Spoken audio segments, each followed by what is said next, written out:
Back in 1997, One Piece, Eiichiro Oda's One Piece, was released in Shonen Jump, in Weekly Shonen Jump. Now, this is not the story about the manga, this is the story about the anime. In this series, we're going to be going through each episode, dissecting what happened in each episode, and more importantly, how the events in our episodes highlight certain events of the future episodes. We'll also go through the manga and compare the episodes compared to the manga. Now, the first episode is titled, I Am Monkey D. Luffy. The man is going to become the king of the pirates. Let's get started.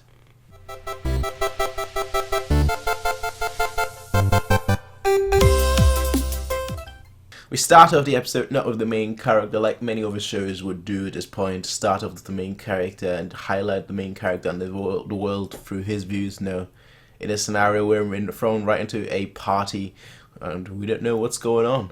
Are they on a ship? Are they on land? Who knows? It's only later on that we realize, oh, they're on a ship and they're celebrating on a ship. They're having fun and dancing around, and we see two sailors find a little barrel. They grab the barrel, and that's that. They then find a pirate ship. First section of a pirate ship. Interesting. We don't know how pirates in a One Piece world are, but we see them.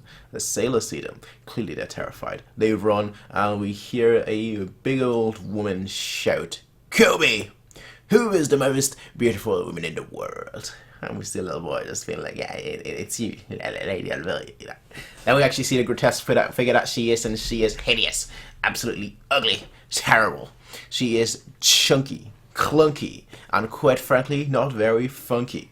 But the truth is, she'll be the first obstacle in the way, in the path of the future pirate king, Monkey D. Luffy, who comes out of the barrel that these two sailors previously found and the pirates are currently observing. He comes out of the barrel screaming, good morning, and just knocks them out of the park, because quite frankly, he is the carefree, the lackadaisical future pirate king. Oh boy.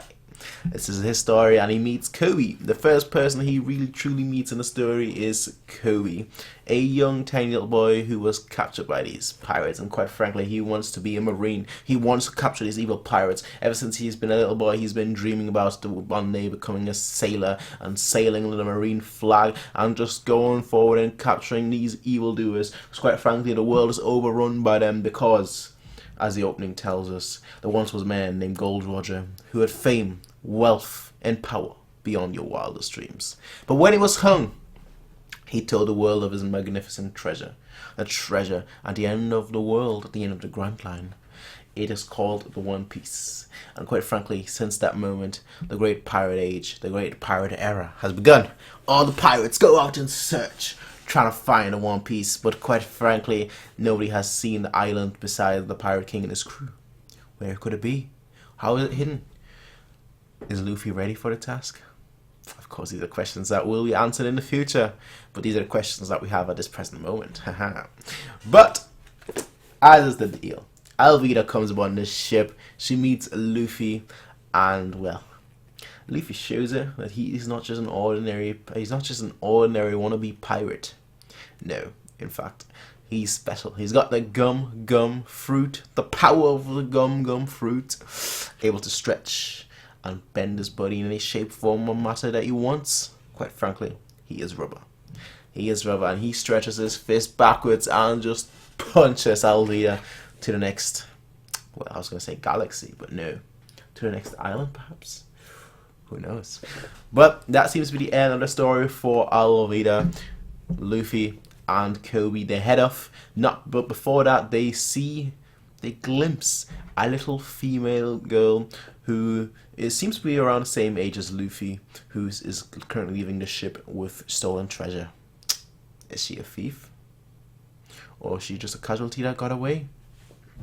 Who knows? If anything, Titanic has told me that people, when it really comes down to it, they'll head off. They'll leave everyone behind and they'll just swim away.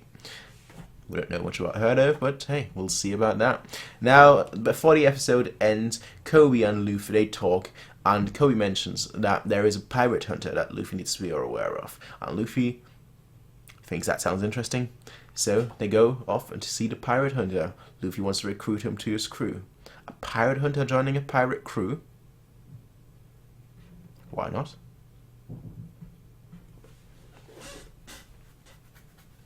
Now in the manga, this was completely different. Let's be totally honest. In the manga, this story was completely different. First of all, the first chapter of the manga did not follow the adventures of Luffy, Kobe, and Alvida. That was in fact chapter 2. So let's talk about chapter 2, the corresponding chapter to the first episode. In chapter 2, they're not on a ship. They're not on a boat. No boat is being invaded. No boat, no ship is being attacked. And Nami, the girl in question, she isn't even in the chapter. Quite frankly, they're all on an island. Alvida and her crew are on an island in chapter 2. And they're just going around. They find a random barrel. And the same events transpire. Luffy comes out of the barrel stretching and meets Kobe. Quite frankly, he inspires Kobe to tell Alvida that she is chunky, she is clunky, and not very, very funky. And the story from that point on transpires exactly like in the anime. Luffy beats Alvida, and he and Kobe, they sail off and they just go to find Zoro. That is how chapter 2 of the manga transpires. Again, the key difference here being that it is all happening on an island, not a ship.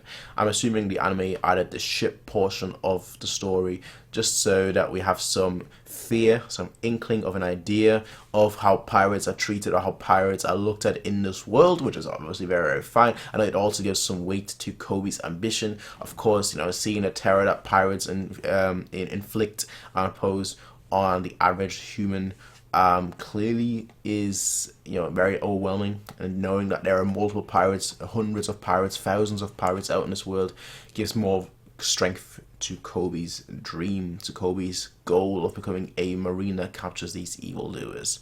Now that really is the big change, and then there's a little change of Nami not being in a chapter. I'm not sure why the anime in particular added that. I'm assuming really it's maybe they thought that Nami would become like a love interest, so like they wanted to show her in like the first episode, but that obviously that never happens. That has never been a thing in the story. Maybe it was just to highlight, okay, Nami, she's just going from place to place stealing. If that is the case, I would understand it, but then again, we later on find out that Nami, she only steals from pirates. So her being in a party on a ship just doesn't make much sense, because she would be right now at this point worrying about getting as much money, as much cash as possible, so that she can help her village, and which we find out later on. But yeah, it just seems a little bit off that Nami is there. But at the end of the day, it's just a minor cameo, so it's not nothing big. It's nothing major to worry about. But that's the first episode of One Piece, and that's the first episode of this new series I'm starting called Dissecting Greatness. So we're going to be going through every single episode of One Piece and comparing it to the manga as well.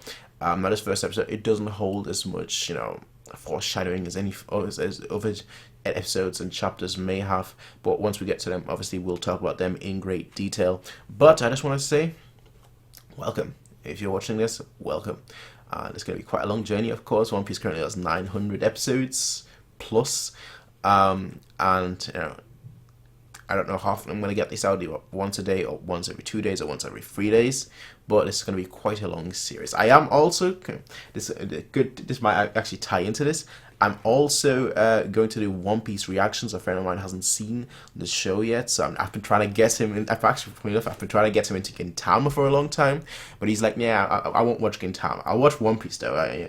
Whenever you want, we can do reactions. And I'm like, okay, yeah, I'll guide you through One Piece. So sometime in 2020, I'm going to be doing some One Piece reactions with a friend of mine who's not obviously seen the series, and I'm going to be there guiding him kind of through it. So this probably will be the latter half of 2020, and to be totally honest, but it's something that you can look forward to in 2020 as well. Regardless, folks, I'll see you all in the next one, everyone. Until then, have a nice day. Peace out and